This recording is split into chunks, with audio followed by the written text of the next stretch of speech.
With that being said, let's bring in some questions from the community right now live, and I'll answer whatever I can. Okay, so Abdella, I'm not sure how to pronounce your last name, but you said, where does paradise and hell fit in all of this, as well as the day of judgment after death? I am desperate to know. That's a beautiful question. Okay, I'm going to do something right now where we completely separate your question from religion.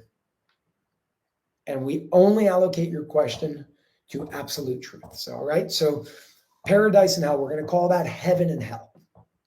Just take a sip of water.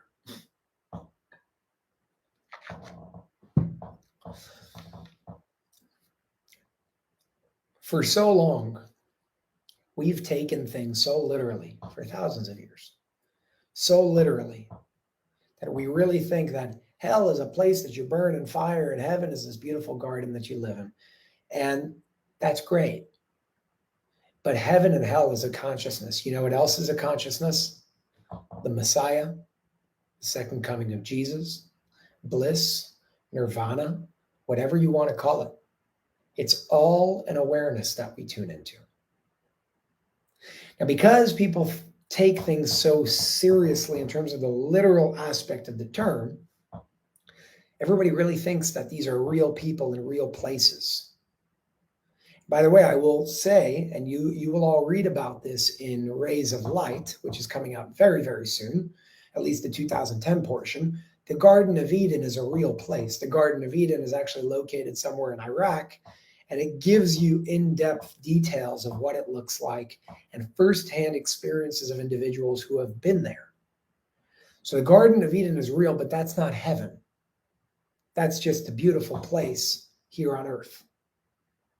And again, that will go a whole lot deeper in regards to when Rays of Light is taken out. Now, there are certain points that are literal. For example, the Bible says the Garden of Eden are where the four rivers meet. That's correct. And people just don't know where the four rivers meet. But the Garden of Eden is a physical place. That's not heaven. And there is no hell.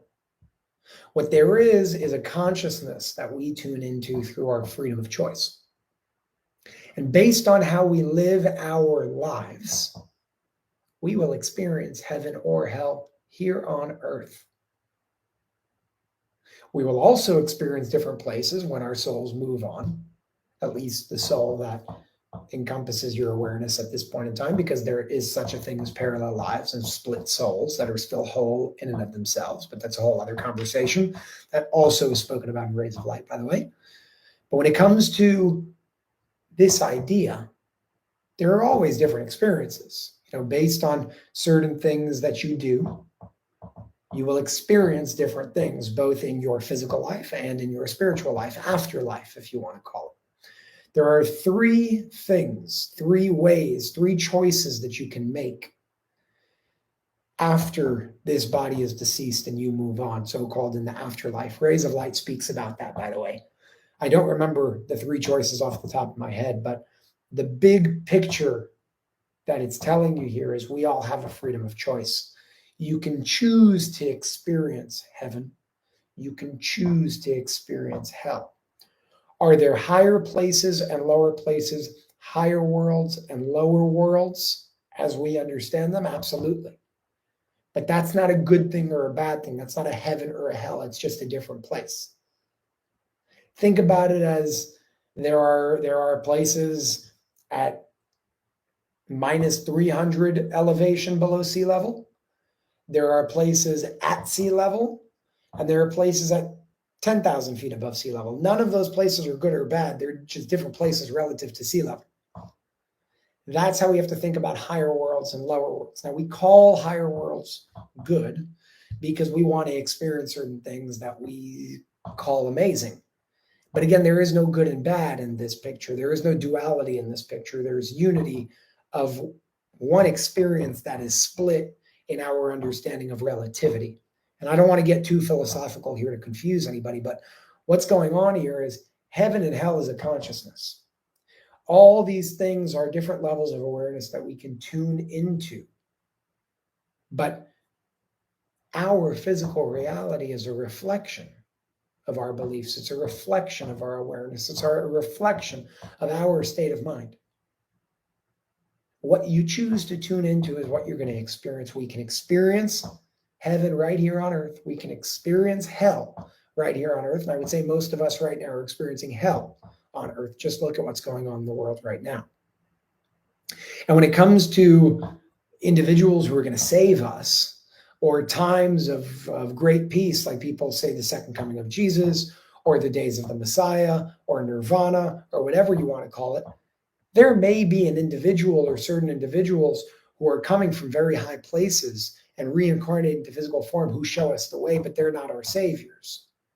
They're just certain people who assist humanity in seeing certain things of what our potential truly is.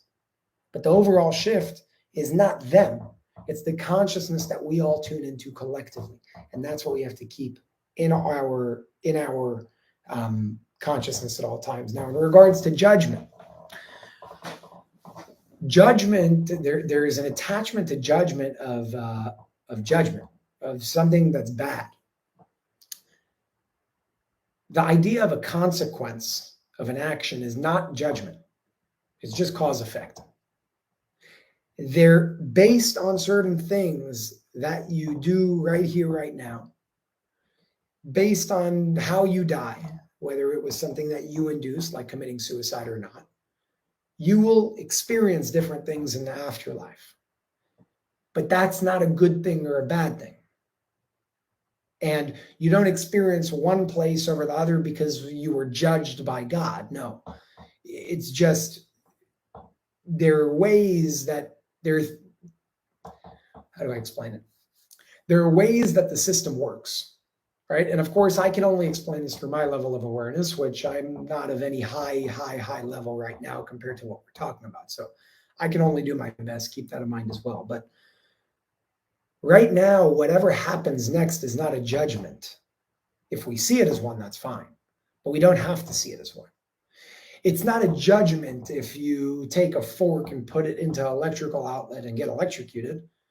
It's just a consequence of the action that you did. Therefore, if you commit suicide and you go somewhere else in the afterlife, that's not a judgment of God. It's just the energy, your resonance matched with a different place and experience that your soul chose to experience, so you go and experience that. So we have to start losing the term judgment.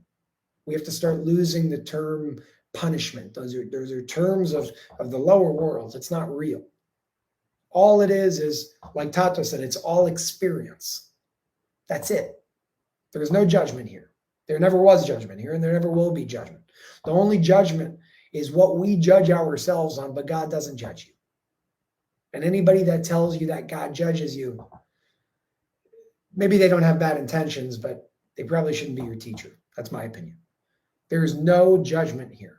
There is unconditional love and unconditional giving. With that being said, there are consequences, but that's a choice that you make, and the consequence is something that is set, cause effect. And that's how I think if we reframe the cause effect consequence, instead of using it as judgment and punishment, it changes everything, because it's no longer fear of not doing something because you fear something. It's not doing something because why would you want to do that? You know, why would you want to take a fork and put in the electrical outlet and get electrocuted? Why would you want to take a taser and tase yourself and then start drooling from your mouth and fall to the floor?